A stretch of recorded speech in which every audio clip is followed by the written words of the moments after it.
स्याही काली इस्तेमाल करता हूँ।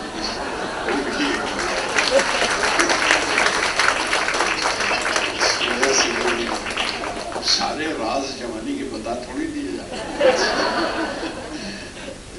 लेकिन ये जरूर है कि आप जो अगर जैसा कहा था कि अगर आप मुझसे देख के मुझसे इंस्पायर होकर आपने सोचा कि चलो शादी भी करके देखते हैं, क्योंकि आप NSD के तालिब इल्म हैं और डायरेक्टर बनने के लिए आए थे और बड़ी अच्छी परफॉर्मेंस देते हैं, एक्टर बहुत अच्छे हैं, स्टेज पर इनके साथ काम किया और बहुत अच्छे एक्टर हैं। लेकिन शायरी का ये कसूर मुझ पे मत डालिए, मैंने नहीं आपसे कहा, क्योंकि ये नसीहत देना बड़ा मुश्किल काम है, किसी को कहना हलाने वाली बात है कि गलत राह पे डाल दो, ये अच्छा डायरेक्टर है, अच्छा एक्टर है, ये कामयाब हो रहा है उस तरफ, तो इसको इधर डाल दो, चलो गाने लिखो। नहीं सर, वो आपको खुद नहीं करना पड़ता, आपका काम कर देता है। और शायद यही खूबसूरती है कि हम पढ़ते हैं और पढ़ के कुछ लगता है कि ये मैं ऐसा ही कुछ सोचता हूँ या मैं ऐसा कुछ सोच सकता हूँ। हजार दरवाजे खुलते हैं, हजार चीजें खुलती हैं। गुलजार साहब, उसके अलावा मैं दूसरी चीज जो मैं भी अभी आपसे, मतलब आप फिल्मों के गीत लिखते हैं, उसके अलावा आप बाकायदा अपनी चीज़ें भी लिखते हैं, उसके बारे में भी बात कर सकते हैं। लेकिन उसके अलावा आपने इन दिनों काफ़ी कुछ रीजनल पोइट्स को, मतलब मैंने कुसुमाग्रज जी को की कविताएं आपने की थी, उसके बाद आपने रविन्द्रनाथ जी के ऊपर इतना, मतलब रविन्द्रनाथ जी को मैं रीजनल पोइट नहीं कहूँगा, लेकिन उससे बंगाली में रीजनल लैंग्वेजेस हैं नहीं, उनको हम जिनको रीजनल कह देते हैं ये नाजायज है, क्योंकि बहुत सारी नेशनल लैंग्वेजेस हैं। आप बांग्ला को कैसे कह सकते हैं कि रीजनल लैंग्वेज? आप तमिल को, classic language of our country, आप उसे कैसे कह सकते हैं ये रीजनल? वो रीजनल एक वो पता नहीं वो लफ्ज़ कैसे खड़ दिया गया, बट आई थिंक ऑल दो बड़ी मेजर ज़बानें हैं हमारे हिंदुस्तान में और वो सारी नेशनल लैंग्वेजेस हैं। जी हाँ, ये ज़रूर है कि जो हमारी सरकारी ज़बान है उसको नाम नेशनलाइज किया है,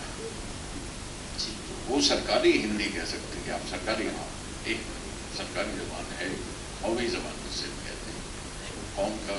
शायद तर्जुमा नेशन से हो गया तो इसलिए नेशनल कहने लगते हैं, लेकिन वो आवाम की ज़बान है। हिंदी बहुत बड़ी ज़बान है, उर्दू बहुत बड़ी ज़बान है और तकरीबन 7 साल चलती है। मैं तो उसको इलादा करके अगर आप देखना शुरू करें तो आपको बीनना मुश्किल है कि कौन से दाने निकाले जाए, कौन सा उर्दू है, कौन सा हिंदी है। मैं सिर्फ इतना ही कहता हूँ शफा है और अपनी कि अगर आप दाएं पहलू बैठे होंगे तो उर्दू होगी, वहाँ से शुरू होगी, बाएं बैठेंगे तो हिंदी शुरू होगी। सिर्फ वो पहलू बदलने वाली बात है, वरना वो एक ही ज़बान है। गांधी जी ने जैसे इसका जिक्र भी किया था कि कहा था कि इसको नाम हिंदुस्तानी दे दीजिए, आसानी होगी।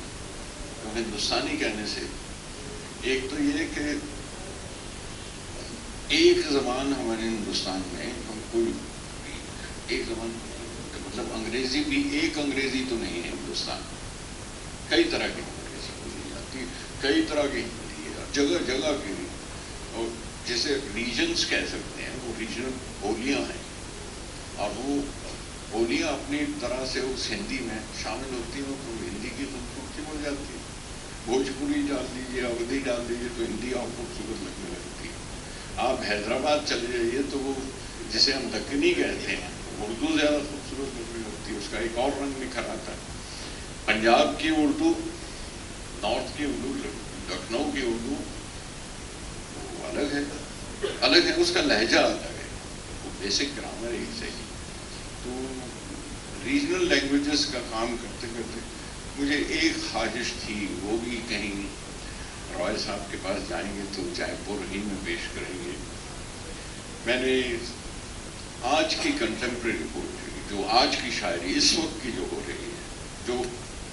एक तो आज़ादी के बाद जो हालात से हम गुजरे हैं, या आवाम से हैं, या आवाम के नज़रिए से, आवाम के पॉइंट ऑफ व्यू से, जो اس کے بعد کی جو شاعری ہے جس میں غالب کو، اقبال کو یا ٹیگور کو ان کو نہیں شامل کرتا،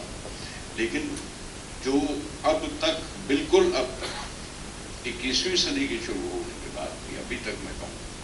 تو میں وہ تمام شاعری جہاں جہاں سے حاصل ہوئی ہے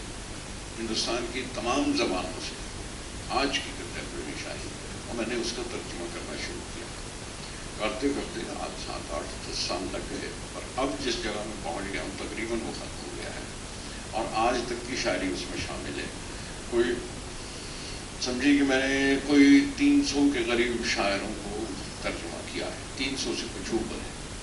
جن کا، اور 32 زبانیں ہیں اس میں، جس میں کچھ بولیاں بھی شامل ہیں، چھوٹی زبانیں، چھوٹے علاقے کی زبانیں وہ بھی شامل ہیں۔ تو یہ ایک بڑا کام تھا جو کر رہا تھا اتنے برسوں سے۔ اس بیچ میں کرتے کرتے کوئی شاعر بڑے پیارے لگتے ہیں، ان کو بانٹنے کو دل چاہتا ہے، جس میں کوسو مارگریٹ کو،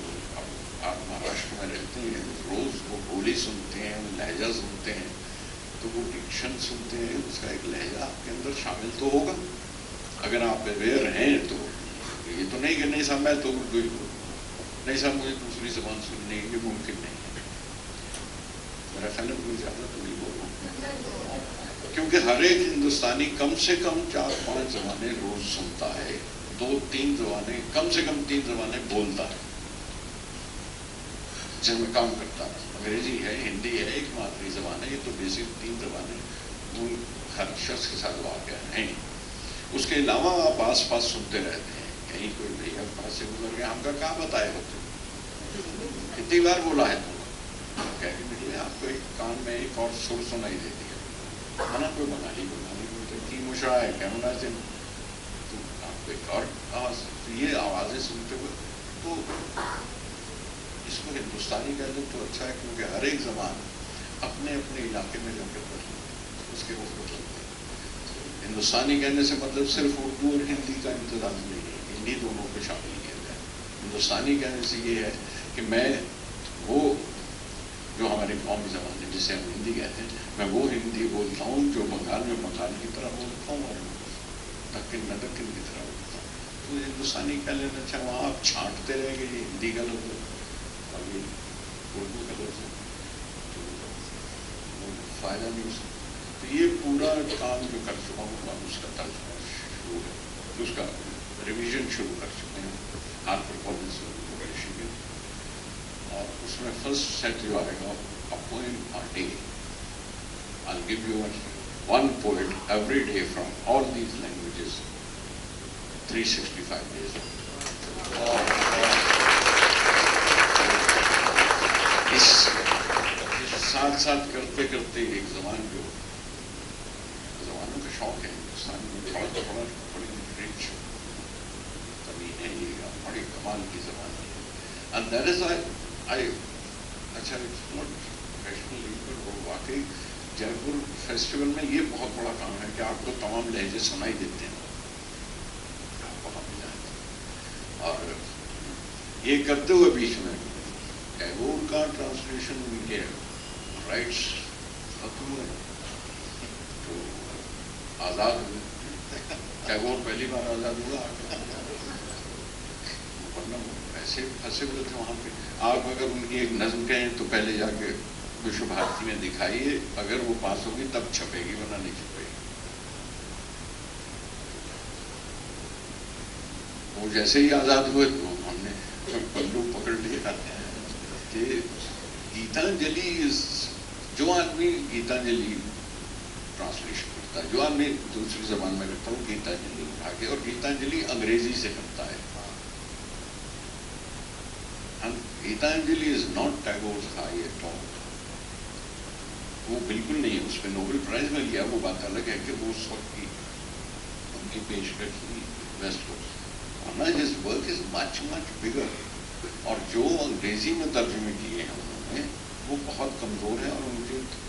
جو ٹرانسلیشن ٹیگور نے خود کیا بہت خراب ہے۔